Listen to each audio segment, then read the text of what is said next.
Okay, good evening. We're going to talk today about third parties, and this is part two of our political party notes.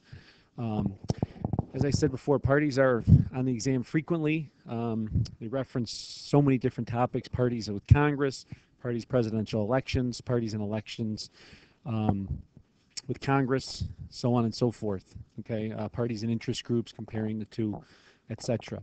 All right. This is going to focus on third parties, which um, when they're on the exam, a couple times they've had questions about third parties themselves, but they oftentimes ask about how third parties influence elections or why they're not a factor, or one year they asked about why the Electoral College hinders third parties, for example. Okay, so we'll start with a cartoon here. This is from the 2008 election pertaining to Mr. Nader, so take a quick look. Remember, we don't want to overanalyze cartoons. We want to just look for the main idea. And our question is, according to the cartoon, let's move that out of the way. All right. Pause your video. And our correct answer is Nader's ideas are outdated. He ran in 2000, did somewhat successful. He got 20,000 popular votes in Florida, enough to tip the tide in George Bush's favor because of those 20,000. If just 550 of those would have voted for Al Gore, Gore would have been your president and no George Bush. But we would never get Barack Obama, so you got to look on the bright side from most of your perspectives. All right. So in the 2008 election, all right, for third parties, okay, 121 million votes were cast in that election for the two major parties. Obviously, Obama won, okay. All minor parties collectively got 1.5 million votes, so not even close enough to make a dent into what the two parties stood for, all right. But in Missouri and North Carolina, the number of votes exceeded the difference between McCain and Obama in those states. So in North Carolina, where Obama won, if enough of those libertarian voters would have voted for McCain instead of Bob Barr, McCain could have won the state. And in Missouri, McCain won, but if enough of those Green Party votes would have voted for Obama, he would have won. So they did impact the outcome in those states. Not enough to sway the election, however. In this most recent election, the Libertarians got 0.9% of the popular vote. That was the largest vote getter of the third parties. So generally, they are not a factor. Okay. Now, some significant third parties historically. All right. In 1968, George Wallace ran for president, came in third, but didn't make a difference. And then Ross Perot in 1992 ran as an independent and then formed his own political party called the Reform in 1996 and ran there as well. Okay, so if you look here in 1968, okay, George Wallace got 13% of the popular vote. Okay, pretty significant number. All right, not enough to win, but made a difference. Perot gets 18.2% in 1992. All right, moving down to 96. Perot's around for another cycle. He gets 8.4%. So if you look at the data, you can come to a conclusion here about third parties. They have a very short shelf life. Okay, they can make a big impact one year, possibly sway an election, but they usually lose momentum after that because voters realize they don't have a chance to win, their ideas are kind of stale, or more significantly, the two parties adopt their ideas. All right, what happened in 92? Perot's big issue was the national debt and the deficit. He did all these charts and graphs and things on national television. And by 96, the Republicans had taken over Congress, and a balanced budget was a main priority of both parties. So voters chose to go with the two established parties and kind of thought Perot's ideas by then were irrelevant. Okay? If you'll take a look at the Electoral College, all right, we haven't used this site yet, but it's called 270towin.com. Here's 1968 with George Wallace. Remember, he got 13% of the vote, but what was a bigger deal was he was able to carry 5 states and get 46 electoral votes. Not enough to tip the tide. You'll see Nixon got the 301, which was more than the 270 that he needed. All right, but it did caused the Democrats some support and caused Nixon to sort of change the Republican policy to try and win over those states. You might remember from U.S. history, it was called the Southern Strategy. Okay, so Wallace kind of got what he wanted in the sense that the big parties adapted his ideas, but he didn't win. Okay, and then 1992, Remember, Perot got 19.2% of the vote, a much larger number than the than Wallace did. But what do you notice here? There is no Ross Perot. Why is that?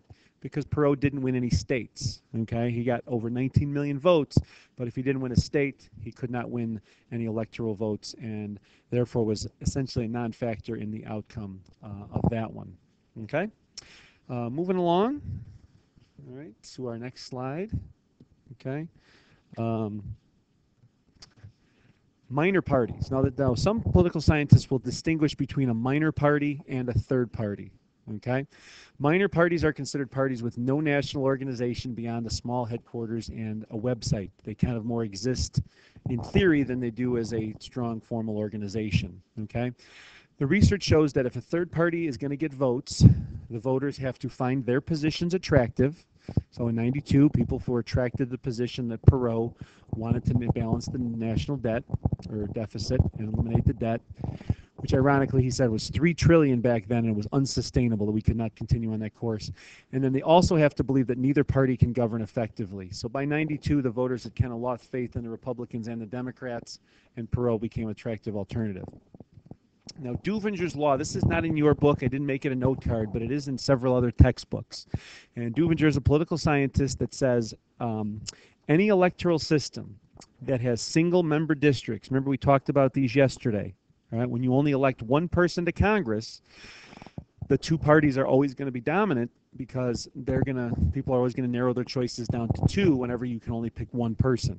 Okay, so single-member districts work against third parties and plurality voting. Right? When you only need to have the most votes to win, you don't have to reach out to very broad perspectives or to other minor parties because you might only need 30%, 35% to win the election. Okay, so as long as you have those two, third parties will never be significant. Okay, in that regard. So you need to know the election laws are a big factor working against third parties. All right, V.O. Key, another noted political scientist, said there are two types of third parties. There are ones that promote specific issues, like the Prohibition Party. All they want to do is eliminate alcohol. And other parties are transient, meaning they come and go. All right, they spring up when there's a big issue, the issue is addressed, and then they dissolve. Those were your populists of 1892 and 1896. They were big into the gold standard and the silver standard. Once the Democrats and Republicans adopted that idea of silver money and bimetallism, the populists kind of went away. They got what they wanted, they just didn't win any offices to do that. And then secessionist parties are ones that want to break away, not from the country, like secession in the Civil War, but they want to break away from their party. The Dixiecrats were Democrats from the South that wanted to break away from the Democratic Party because they thought they'd become too liberal on civil rights. And they existed in 1948, won some electoral votes, and then sort of dissolved. All right. A third party is one that poses a threat to the two major parties, and it must survive one election to be considered a third party. You can't be a third party for just one cycle. If you're around for two, then you're technically considered a third party. The minor party is of no threat. All right. Types of third and minor parties. All right. Bolter parties, kind of called those secessionist parties before. These are parties that want to bolt away from the big major two parties.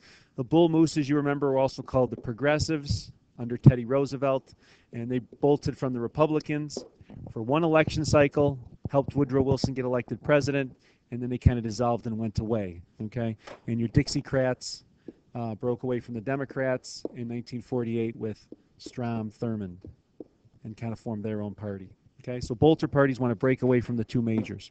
Farmer labor parties. In Minnesota, they actually call themselves the DFL, the Democratic Farmer Labor Party. They still kept that name from the populist era. And these are parties that are committed to helping workers, lower middle class groups, kind of wage a more grassroots campaign. Okay, and those are your populists, the Grangers, both farmer groups. And the Green Party was more of a labor movement, trying to promote minimum wage and more accountability for corporations and things like that. Okay, ideological protest parties. All right, these were your socialists, your communists, libertarians. Okay, they have a set ideology, they apply it to all issues, and they're protesting the traditional liberal and conservative ideas that way. And then your single issue parties was the Free Soil and Liberty parties prior to the Civil War. Free Soil just wanted to outlaw slavery in the territories. Liberty wanted to abolish slavery, and your greenback was post-Civil War wanting to change the currency laws. Okay? All parties have the same goal, and that is to get their issues on the agenda. It could happen by winning an election, albeit very difficult. There was a Reform Party governor in 1998 from Minnesota named Jesse Ventura. He's a former professional wrestler. But mostly they don't win elections. More significantly, what they do is they want the other parties to adapt their ideas. If the other two parties see people voting for third parties, they will adopt that idea to try and win those voters back. And that's where third parties are significant. So contrary to what people are going to tell you, a third party is not a wasted vote. Sorry, I'll be on my soapbox here for a second. When you vote for a third party, you're sending a message, you're protesting to the major party you used to belong to, and you're sending a message that you don't like their policies, and if they want your vote, they're going to have to change their ways. All right, thank you for listening. Hope you got something out of this one, and we'll talk about these on Friday in class, and watch a few videos about Perot and Nader and some of the other ones. All right, take care.